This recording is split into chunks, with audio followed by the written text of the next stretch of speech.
Нийтийн тээврийн бодлогын газар.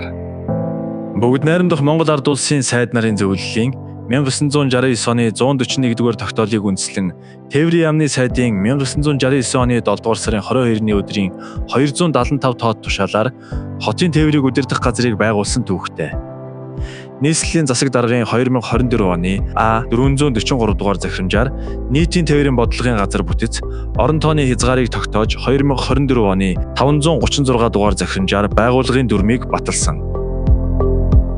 Захиргаа удирдлагын хэлтс.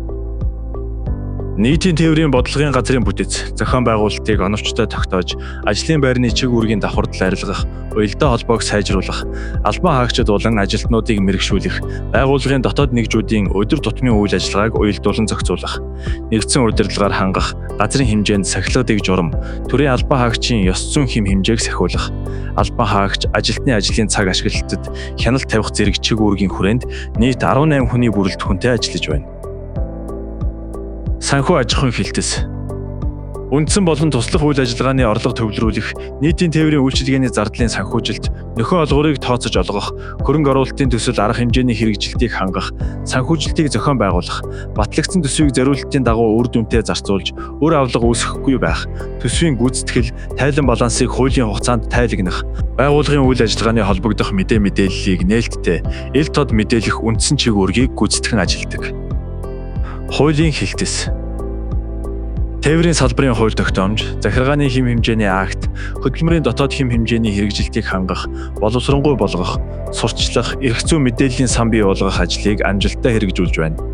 Хуулийн этикеттэй байгуулах нийтийн тээврийн үйлчилгээний гэрээний төслийг шинжилэн 21 аж ахуйн нэгж, такси үйлчилгээ эрхлэгч 5 хуулийн этикеттэй гэрээг байгуулан хэрэгжилтэд хяналт тавин ажиллаж байна. Нийтийн албанд нийтийн болон хувийн ашиг сонирхлыг зохицуулах, ашиг сонирхлын зөрчлөөс урьдчилан сэргийлэх талаар сургалт тогтмол зохион байгуулж байна. Тээврийн бодлого судалгааны хэлтс. Нийслэлийн тээврийн салбарын бодлого төлөвлөлтийг боловсруулж батлуулах, хэрэгжүүлэх, энэ чиглэлээр төсөл хөтөлбөр хэрэгжүүлэх, нийтийн зорчигч тээврийн үйлчилгээний сүлжээг төлөвлөх, боловсронгуй болгох, цагийн хуваарийн төлөвлөлт, эдийн засгийн бодлогын төлөвлөлт, автобусны зогсоолын төлөвлөлт, мэдээллийн сан баяжуулах, статистик мэдээллийг бэлтгэх чиг үүрэгтэйгээр ажиллаж байна. Нийтийн тээврийн үйлчилгээнд өдөр тутам 137 чиглэлийн 1172 тээврийн хэрэгсэл ажиллаж, 650 мянга орчим зорчигч тээвэрлэж байна.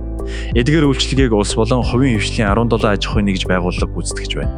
Тус хэлтс нь 23 албан хаагчийн бүтэц орон тоотойгоор ажиллаж байна. Зорчигч тээврийн хэлтс. Автотээврийн болон нийтийн тээврийн төрөөс баримтлах бодлоготой уялдуулан нийтийн тээврийн төлөвлөлтийн дагуу зохицуулалт зохион байгуулах чиглэлээр хэрэгжилтийг хангах, нийтийн тээврийн автобус, троллейбус болон такси үйлчилгээний тээвэрлэлтийн зардал, зорчих үн, тарифыг тогтоох талаар шаардлагатай тооцоо, судалгааг хийж, санал боловсруулж танилцуулах холбогдох байгууллага, албан тушаалтны шийдвэрийн төслийг боловсруулах үйл ажиллагаа явуулан 24 хүний бүрэлдэхүүнтэй ажиллаж байна. Нийтийн тээврийн удирдлага мэдээллийн болон цахим төлбөрийн системтэй холбоотой ажлыг хариуцаж, хувьцаа шилжүүлэх системийн хэвийн ажиллагааг хангуулахаар Улаанбаатар Smart Card компанитай хамтран ажиллаж байна. Нийтийн тээврийн парк шинжилэлт нөхөн хангалтыг хийх санал боловсруулан бүртгэж, нийтийн тээврийн үйлчилгээ эрхлэгчдийн мэдээллийн сан бүрдүүлэн шилжилт хөдөлгөөнийг хийдэг. Нийтийн тээврийн мэдээллийн нэгдсэн сангийн систем боловсруулах ажилд Азийн хөгжлийн банк, Infocom компаниудтай 2023 оноос хамтран ажиллаж, системийг жилийн өмнөөс хэрэглээнд нэвтрүүлэн ажиллаж байна. Нийтийн тээврийн салбарын сургалт хөтөлбөрийн дагуу салбарын хүний нөөцийг сургах, давтан сургах, бодлого шийдвэр болон хууль тогтоомжийг тээвэрчдэд сурталчлан таниулан ажиллаж байна. Ачаа тээвэр, авто үйлчилгээний хэлтс. Ачаа тээвэр логистикийн үйл ажиллагаанд шинэ технологи нэвтрүүлэх, үйлчилгээний тогтвортой байдлыг хангах, хөрөнгө оруулалтыг нэмэгдүүлэх төсөл хөтөлбөрийн үндэслэл, судалгаа гаргах, туршлага судлах, санал боловсруулж дүгнэлт гарган хамтран ажиллах үйл ажиллагаа явуулан 13 хүний бүрэлдэхүүнтэй ажиллаж байна. Нийслэлийн нутаг дэвсгэрийн замын хөдөлгөөнд ачааны түгээлт, хүргэлтийн үйлчилгээний автомашиныг хязгаарлалттайгаар оролцуулах, дэмжлэг үзүүлэх журам, авто тээврийн хэрэгслээр хүний амнаас эрүүл мэнд хүрээлэн буй орчинд аюул, хохирол учруулж болзошгүй ачаа тээвэрлэх журмыг хэрэгжүүлж, ES түр замын хуудсыг олгодог. Энэхүү түр замын хуудсыг олгосноор хүнд даац болон аюултай ачаа тээвэрлэж буй машин зөвшөөрлийн дагуу явж буйг хянах боломжтой болсон. Нийтийн тээврийн бодлогын газраас үзүүлж буй аж ахуйн нэгжийн түр замын хуудас авахдаа өмнө нь ажлын 3 өдөр шаарддаг байсан бол цахим хувилбарт шилжүүлснээр одоо 30-40 минутанд үйлчилгээ авч үйл ажиллагаа нь шуурхай үргэлжлэх боломжтой болсон. Зам тээврийн хөгжлийн сайдын 2022 оны АЭ 112 дугаар тушаалаар батлагдсан авто үйлчилгээний байгууллагад ангилал тогтоох журмын дагуу нийслэлийн нутаг дэвсгэрт үйл ажиллагаа эрхэлж буй авто үйлчилгээний байгууллагуудад ангилал тогтоож гэрчилгээ олгон ажиллаж байна. Нийслэлийн 9 дүүргийн хэмжээнд хийсэн судалгаагаар авто үйлчилгээний чиглэлээр 1400 орчим иргэн аж ахуйн нэгж байгууллага үйл ажиллагаа явуулж байна. Сүүлийн 3 жилийн хугацаанд ангилал тогтоолгох хүсэлт гаргаж, ангиллын гэрчилгээг авч одоо хүчинтэй байгаа 357 үйлчилгээ эрхлэгч бүртгэлтэй байна. Хяналт шалгалтын хилтэс. Хяналт шалгалтын болон зөвлөн туслах үйл ажиллагаа явуулан 94 хүний бүрэлдэхүүнтэй ажиллаж байна. Ачаа болон зорчигч тээвэр, хүүхдийн, ажилчдын автобус, такси, авто үйлчилгээний чиглэлээр хяналт шалгалтын хэрэгжилтийг хангах зорилгоор шугам замын хяналтыг тогтмол хийж ажилладаг.